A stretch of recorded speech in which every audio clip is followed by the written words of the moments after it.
ಎಲ್ಲರಿಗೂ ನಮಸ್ಕಾರ ಸ್ನೇಹಿತರೆ. ರೇಖಾ ಲೈಫ್ ಸ್ಟೈಲ್ ವ್ಲಾಗ್ಗೆ ಸ್ವಾಗತ. ನನ್ನ ಹೆಸರು ರೇಖಾ, ಗೃಹಿಣಿ ಮತ್ತು ರೇಖಿ ಮಾಸ್ಟರ್. ನಾನು 3ನೇ ಹಂತ ರೇಖಿತನ ಹೇಳಿದ್ದೆ ಸ್ನೇಹಿತರೆ.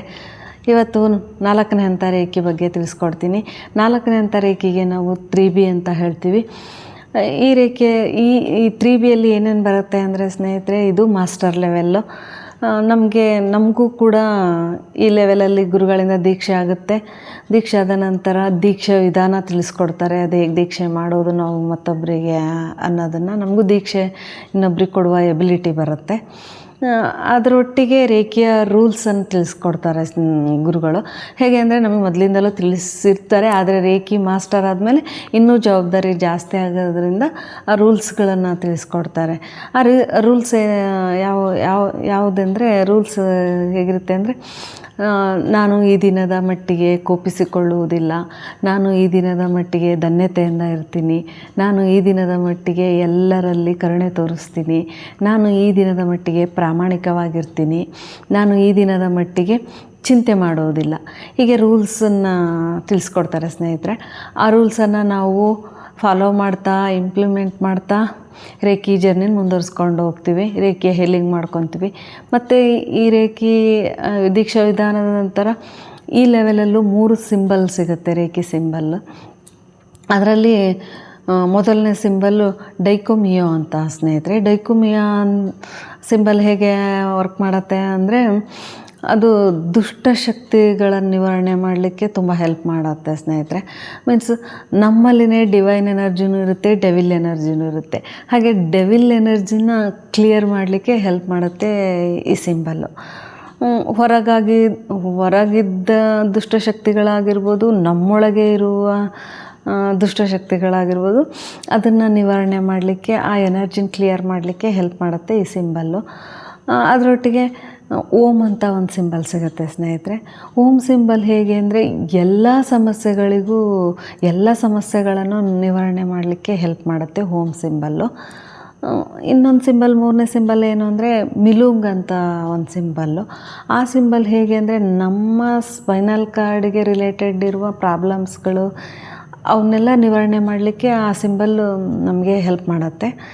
ಅಂದರೆ ಆ 3 ಸಿಂಬಲ್ ನಮಗೆ ಒಟ್ಟು 10 ಸಿಂಬಲ್ ಸಿಗುತ್ತೆ ಈ 3 ಹಂತಗಳಲ್ಲಿ. ಮೊದಲನೇ ಹಂತ ಹಸ್ತಕ್ರಮ ಇರುತ್ತೆ, 2ನೇ ಹಂತದ ಸಿಂಬಲ್ಗಳು ಸಿಗ್ತಾ ಹೋಗುತ್ತೆ. 10 ಸಿಂಬಲನ್ನು ನಾವು ಕಾಂಬಿನೇಷನ್ ಮಾಡಿ ಹೀಲ್ ಮಾಡ್ಕೊತೀವಿ. ಇಲ್ಲ 10 ಸಿಂಬಲ್ನು ಕೂಡ ಯೂಸ್ ಮಾಡಿ ನಾವು ಹೀಲ್ ಮಾಡ್ಕೊಳ್ಳೋದ್ರಿಂದ ಇನ್ನೂ ಡೆಪ್ತಾಗಿ ಹೀಲ್ ಆಗ್ತಾ ಹೋಗ್ತೀವಿ ಸ್ನೇಹಿತರೆ. ಈ ಸಿಂಬಲ್ಗಳು ಅಷ್ಟೇ ಪವಿತ್ರವಾದವು, ಹಾಗೆ ಸೀಕ್ರೆಟಾಗಿ ಇಡಬೇಕಾಗುತ್ತೆ. ನಾವು ದೀಕ್ಷೆ ಆಗದವ್ರಿಗೆ ತೋರಿಸ್ಬಾರ್ದು.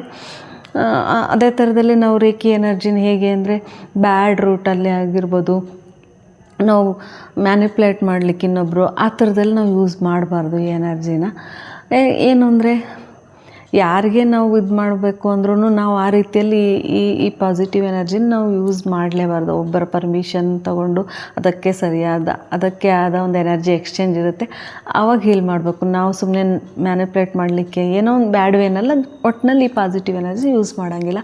ಅದು ಕೂಡ ನಾವು ಪಾಲಿಸ್ತಾ ಮುಂದೆ ಹೋಗ್ಬೇಕು. ಈ ರೇಖಿ ವಾಯ್ಸನ್ನು ನಾವು ರೈಸ್ ಮಾಡ್ತೀವಿ ಅಂದಾಗ ಅಷ್ಟು ರೇಖಿ ಇದಕ್ಕೆ ನಾವು ಬದ್ಧರಾಗಿ ಹೋಗಬೇಕು ಸ್ನೇಹಿತರೆ. ಪಾಸಿಟಿವ್ ಎನರ್ಜಿಯಲ್ಲಿ, ಪಾಸಿಟಿವ್ ಥಿಂಕಿಂಗಲ್ಲಿ ಹೋಗಬೇಕಾಗತ್ತೆ. ಅದರೊಟ್ಟಿಗೆ ಹೇಗೆ ಅಂದರೆ, ನಾವು 10 ಸಿಂಬಲನ್ನು ಕಾಂಬಿನೇಷನ್ ಮಾಡಿ ಹೀಲ್ ಮಾಡ್ಕೊಳ್ಳಬಹುದು. ಮತ್ತು 10 ಸಿಂಬಲ್ನು ಹಾಕ್ಕೊಂಡು ನಾವು ಹೀಲ್ ಮಾಡ್ಕೊಳ್ಳೋದ್ರಿಂದ ಇನ್ನೂ ಡೆಪ್ತಾಗಿ ಹೀಲ್ ಆಗ್ತಾ ಹೋಗ್ತೀವಿ. ಕ್ರಮೇಣ ಹೀಲ್ ಆಗ್ತಾ ನಮಗೆ ಇರುವ ಸಮಸ್ಯೆಗಳು, ಮಾನಸಿಕವಾದ ಸಮಸ್ಯೆಗಳಾಗಿರ್ಬೋದು, ಮೊದಲು ನಮಗೆ ಮಾನಸಿಕ ಸಮಸ್ಯೆಗಳು ಜಾಸ್ತಿ ಇರ್ತವೆ, ನಮಗೆ ಗೊತ್ತಿಲ್ಲದೇ ಹಿಡನ್ನಾಗೆ ಎಷ್ಟೊಂದು ಇರ್ತವೆ. ಅವೆಲ್ಲ ಹೀಲ್ ಆಗ್ತಾ ಹೋದಂಗೆ ನಮ್ಮ ದೈಹಿಕವಾಗಿ ನಾವು ಸ್ಟ್ರೆಂತ್ ಆಗ್ತಾ ಹೋಗ್ತೀವಿ. ಅಂದರೆ ದೈಹಿಕವಾಗಿರುವ ಸಮಸ್ಯೆಗಳು ಕ್ಲಿಯರ್ ಆಗ್ತಾ ಹೋಗುತ್ತೆ. ಅಂದರೆ ದಿನೇ ಅಂದರೆ ಮೆಡಿಸನ್ ತೊಗೊಳ್ಳೋರು ಬಿಟ್ಟು ಹೀಲ್ ಮಾಡ್ಕೊಳ್ಳಿ ಅಂತ ನಾನು ಯಾರಿಗೂ ಹೇಳಲ್ಲ. ಮೆಡಿಸನ್ ತೊಗೊಳ್ಳೋರು ಅದರೊಟ್ಟಿಗೆ ನಾವು ರೇಖಿ ಎನರ್ಜಿಯಿಂದ ಹೀಲ್ ಮಾಡ್ಕೊಳ್ಳೋದ್ರಿಂದ ಬೇಗ ಗುಣ ಆಗುತ್ತೆ. ಪ್ಲಸ್ ಎನರ್ಜೈಸ್ ಆಗ್ತಾ ಹೋಗ್ತೀವಿ. ದಿನೇ ಆದಂಗೆ ನಮಗೆ ಎನರ್ಜಿ ಜಾಸ್ತಿ ಆಗ್ತಾ ಹೋಗುತ್ತೆ ಪಾಸಿಟಿವ್ ಎನರ್ಜಿಯಿಂದ. ಆವಾಗ ಪಾಸಿಟಿವ್ ಎನರ್ಜಿ ಜಾಸ್ತಿ ಆಗ್ತಾ ಹೋದಾಗ ನಮ್ಮಲ್ಲಿರುವ ಸಮಸ್ಯೆಗಳು ಕ್ಲಿಯರ್ ಆಗ್ತಾ ಹೋಗುತ್ತೆ. ಆರೋಗ್ಯ ಸಮಸ್ಯೆ ಆಗಿರ್ಬೋದು, ಮಾನಸಿಕ ಸಮಸ್ಯೆ ಆಗಿರ್ಬೋದು, ಆರ್ಥಿಕ ಸಮಸ್ಯೆ ಆಗಿರ್ಬೋದು, ಎಲ್ಲ ಸಮಸ್ಯೆಗಳನ್ನು ನಿವಾರಿಸೋವಂಥ ಶಕ್ತಿ ಇದೆ ರೇಖಿ ಎನರ್ಜಿಗೆ. ಒಂದು ಏರಿಯಾದಲ್ಲಿ ಕ್ಲೀನ್ ಮಾಡಲ್ಲ ರೇಖಿ ಎನರ್ಜಿ.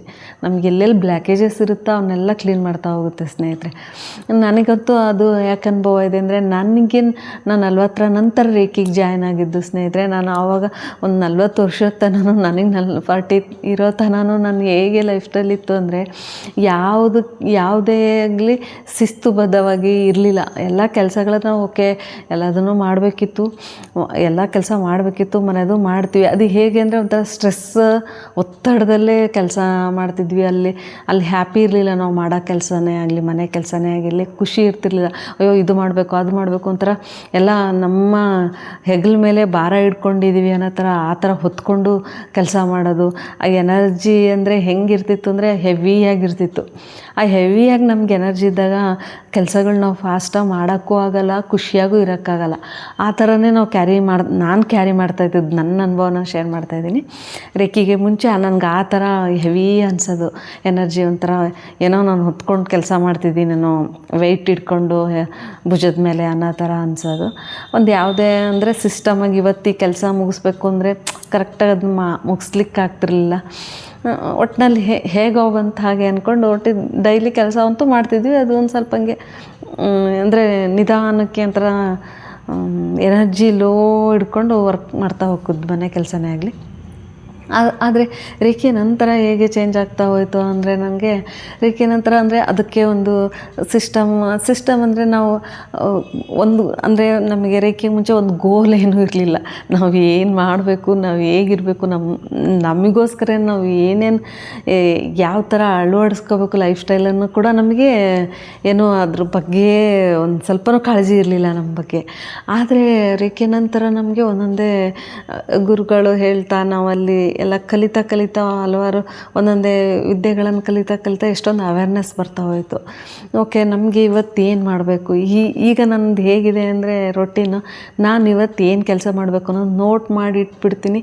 ಆ ನೋಟ್ ಮಾಡಿದಾಗ ಅದು ನಾವು ಎಷ್ಟು ಚೆನ್ನಾಗಿ ಕೆಲಸ ನಿರ್ವಹಿಸ್ತೀವಿ ಅಂದರೆ, ಓಕೆ ಆ ನೋಟ್ ಮಾಡಿ ಸ್ಟಿಕ್ ಮಾಡ್ಕೊಂಡಿರ್ತೀವ, ಡೈಲಿ ರೊಟೀನ್ ಅನ್ನೋದನ್ನೇ ಸ್ಟಿಕ್ ಮಾಡ್ಕೊಂಡಿರ್ತೀವ, ಕರೆಕ್ಟಾಗಿ ನಿಭಾಯಿಸ್ತೀವಿ. ಒಂದೊಂದು ದಿವಸ ಆಗತ್ತೆ ಹೆಚ್ಚು ಕಡಿಮೆ, ಏನು ತೊಂದರೆ ಇಲ್ಲ, ಮತ್ತು ನಾಳೆ ಅದನ್ನು ಕಂಪ್ಲೀಟ್ ಮಾಡ್ತೀವಿ. ಅದನ್ನು ಡಿಲೇ ಆಗಿಡ್ಕೊಂಡು ಅದನ್ನು ಬಿಡೋದಿಲ್ಲ. ಓಕೆ, ವಾಕಿಂಗ್ ಮಾಡೇ ಮಾಡ್ತೀವಿ ಅವತ್ತಿನ ಟಾಸ್ಕ್. ಅದು ಯೋಗ ಆಗಿರ್ಬೋದು, ಧ್ಯಾನ ಆಗಿರ್ಬೋದು, ರೇಖಿ ಪ್ರಾಕ್ಟೀಸಲ್ಲೇ ಅದೇ ಮೆಡಿಟೇಷನ್ ಅಂತೀನಿ. ಯಾಕೆಂದರೆ 1-1/4 ಗಂಟೆ ಆಗುತ್ತೆ ನಾವೆಲ್ಲ ಚಕ್ರಗಳಿಗೂ ಹೀಲ್ ಮಾಡ್ತಾ ಹೋದಾಗ, ಹಸ್ತಕ್ರಮ ಮಾಡ್ತಾ ಹೋದಾಗ ಸಿಂಬಲ್ ಹಾಕ್ಕೊಂಡು ಆ 1-1/4 ಗಂಟೆ ಸಮಯನೇ ಒಂದು ಮೆಡಿಟೇಷನ್ ರೀತಿಯಲ್ಲಿ ಅದು ನಮಗೆ ವರ್ಕ್ ಆಗ್ತಾ ಹೋಗುತ್ತೆ ರೇಖಿ ಪ್ರಾಕ್ಟೀಸ್ ಸ್ನೇಹಿತರೆ. ಹಾಗಾಗಿ ಅದು ನಮಗೆ ತುಂಬ ಎನರ್ಜೈಸ್ ಆಗ್ತಾ ಹೋಗ್ತೀವಿ.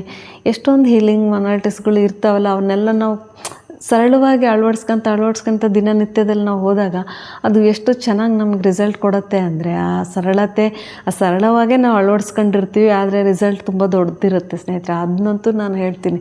ಯಾಕೆಂದರೆ ಆವಾಗಿನ ನನ್ನ ಲೈಫ್ ಸ್ಟೈಲ್ ನೆನೆಸ್ಕೊಂಡ್ರೆ ನನಗೇ ಒಂಥರ ಬೇಜಾರಾಗುತ್ತೆ. ಅಯ್ಯೋ ಎಷ್ಟು ಕೆಟ್ಟ ಲೈಫ್ ಸ್ಟೈಲ್ ಇತ್ತಲ್ಲ ನನಗೆ. ಯಾವುದು ನಮಗೇನು ಬೇಕೋ ಅದನ್ನು ರೇಖಿ ಕೊಡುತ್ತೆ ಅನ್ನೋದಕ್ಕೆ ಇದೇ ಉದಾಹರಣೆ. ನಾವು ಕೇಳಿದ್ದು ಕೊಡೋದಕ್ಕಂತ ರೇಖಿಗೆ ಗೊತ್ತು ನಮಗೇನು ಕೊಡಬೇಕು ಅನ್ನೋದನ್ನು. ಹಾಗೆ ನನಗೆ ಎಷ್ಟೊಂದು ಹೀಗೆ ರೇಖಿಯಿಂದ ಗಿಫ್ಟ್ ಸಿಗ್ತಾ ಹೋಗಿದೆ ಸ್ನೇಹಿತರೆ. ಮುಂದಿನ ವಿಡಿಯೋದಲ್ಲಿ ಮತ್ತೆ ನಾನು ಏನೇನು ಗಿಫ್ಟ್ ಸಿಕ್ತು ರೇಖಿಯಿಂದ ಅಂತ ತಿಳಿಸ್ಕೊಡ್ತೀನಿ. ಎಲ್ಲರಿಗೂ ಧನ್ಯವಾದ. ಎಲ್ಲರೂ ಸಪೋರ್ಟ್ ಮಾಡಿ, ಸಬ್ಸ್ಕ್ರೈಬ್ ಮಾಡಿ, ಕಲಿಬೇಕು ಅನ್ನೋ ಆಸಕ್ತಿ ಇದ್ದರು ಮೆಸೇಜ್ ಮಾಡಿ. Thank you.